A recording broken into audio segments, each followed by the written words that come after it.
윤태권 실장 어서 오십시오. 네, 안녕하세요. 문재인 대통령이 남북 정상회담 추진 의사를 오늘 공식적으로 밝혔죠? 그렇습니다. 문 대통령은 오후에 수석 보좌관 회의를 주재했는데 한미 정상회담 이후에 사실 첫 메시지나 다름없어요. 처음이죠. 예.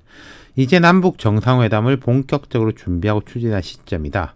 북한의 여건이 되는 대로 장소, 형식에 구애되지 않고 남북이 마주 앉아 두 차례 북미 정상회담을 넘어서는 진전된 결실을 볼 방안에 대해 구체적이고 실질적 논의를 할 수 있길 바란다 이렇게 말했어요. 예. 그래서 하나 볼게. 장소, 형식에 구애되지 않고 이번에 원래 김정은 위원장이 답방할 차례거든요. 서울 답방 우리 그때 뭐 준비한다 뭐 이런 이야기도 구체적으로 오갔지 않습니까? 예. 근데 이제 우리가 갈 수 있다. 이 이야기도 포함된 거죠. 그렇죠. 그러면서 최고인민회의에서 국무위원장으로 재추대된 김 위원장은 시정연설을 통해 한반도 비핵화, 평화구축에 대한 확고한 의지를 안팎으로 거듭 천명했다. 또 북미 대화 재개와 3차 북미 정상회담 의사를 밝혔다. 이렇게 말했어요. 예. 근데 김정은 위원장 최고인민회의 시정연설에서는 이 말만 한 게 아니잖아요. 다른 얘기도 많이 그렇죠. 했잖아요. 김 위원장의 메시지 크게 봐서 세 가지였습니다. 첫째로 미국을 향해서 올해 안에 양보해라. 올해 안에. 예, 시한을 정했죠. 올해 안에 입장을 바꿔라. 예. 둘째, 우리의 대화할 의지는 여전히 갖고 있다. 여기에서 이어지는 것이 여건이 되면 북미 정상회담 또 할 수 있다. 이 이야기죠. 예. 그리고 우리를 향해 가지고는 오지랖 넓은 중재자 운운 말고 민족의 이익을 옹호하는 당사자가 돼야 된다. 그랬죠. 이렇게 말했습니다. 그랬죠. 이 답변하기가 되게 곤란할 거라고 이제 미리 말씀드렸었잖아요. 제가. 예. 그래서 이제 오늘 문 대통령은 첫째하고 셋째에 대해서는 언급을 안 했어요. 예. 대신에 이제 김 위원장은 또한 판문점 선언과 9월 평양 공동 선언을 철저히 이행함으로써 남북이 함께 미래로 나아가야 한다는 뜻을 분명히 했다. 이 점에서 남북이 다를 수 없다 이렇게 강조를 했는데 예. 이게 그러니까 또 이제 이어지는 게 우리 정부는 어떤 어려움이 있더라도 남북 공동 선언을 차근차근 이행하겠다는 분명하고도 확고한 의지를 갖고 있다.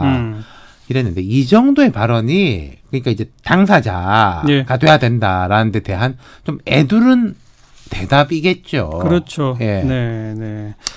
그러면서 그러니까 김정은 위원장이 미국이나 우리를 향해서 조금 날카롭게 이야기한 거에 대해서는 짐짓 모른 척하면서 그렇죠. 예. 대화하자는 것만 좀 강조하는. 이렇다. 우리도 같다. 평화를 완성하고 번영 통일로 가는 길은 반드시 이루어야 하는 온결의 염원이라는 역사적 소명의식을 갖고 흔들림 없이 그 길로 나아가겠다. 예. 이 이야기도 하고 저는 또 한미동맹 이야기도 했지만은 남북미가 생각이 같다. 이런 이야기를 문 대통령이 여러 번 반복을 했어요. 예. 그러니까 이제 북한이 우리 보고 어느 쪽이냐라는 데 돼가지고 같이 가야지 어차피 일이 풀리는 거 아니냐라고 이제 간접적 대답을 한 거겠죠. 네.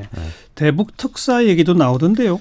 근데 오늘 구체적 언급은 없었고 모르겠습니다. 청와대 공식적 입장은 비공개 석상에서도 특사 이야기는 없었다는데 오히려 야당 쪽에서 특사 이야기가 많이 나와요. 뭐 민주평화당에서도 특사 이야기하고 한국당도 특사 보내가지고 이거 비핵화 빨리 해라고 이야기해라 뭐 이러고 있는데 지금 문 대통령이 내일 출국하면 또 한 일주일 있어야 귀국하죠. 뭐 중앙아시아 또 간다면서요? 그럼 며칠 후면은 4.27 판문점 선언 1주년이 됩니다.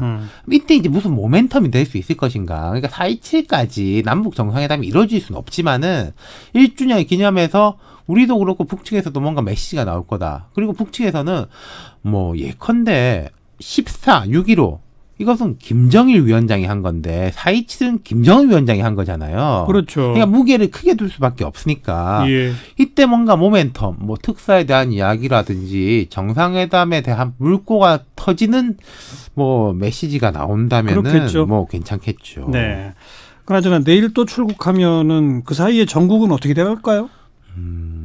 이미선 후보자 청문 보고서 송부 재요청한다는 거죠. 그러면은 특별한 변화가 없는 이상해야 귀국 후 임명 강행이고 이러면 4월 국회도 답답해지는데 제가 답답한 게 이제 한미 정상회담 계기로 대통령이 여야 당대표 초청해서 이야기도 하고 하면은 좀 뭔가 출구 전략 되지 않을까 그랬는데 뭐 하나마나 한 이야기가 됐어요. 그러면 뭐 변화의 모멘텀은 어디서 찾아야 돼요? 제가 최근에 되게 답답하게 생각한 게 제 생각이 틀리기를 바라는데요. 정치권이 보면은 상대하고 대화를 못하는 것에 대해서 별로 답답하게 여기지 않는 게 아니냐 이런 의구심이 자꾸 들어요. 연하 다? 예, 그러니까 말로는 뭘 해야 된다, 뭘 통과시켜야 된다 말은 많이 하지만은 예.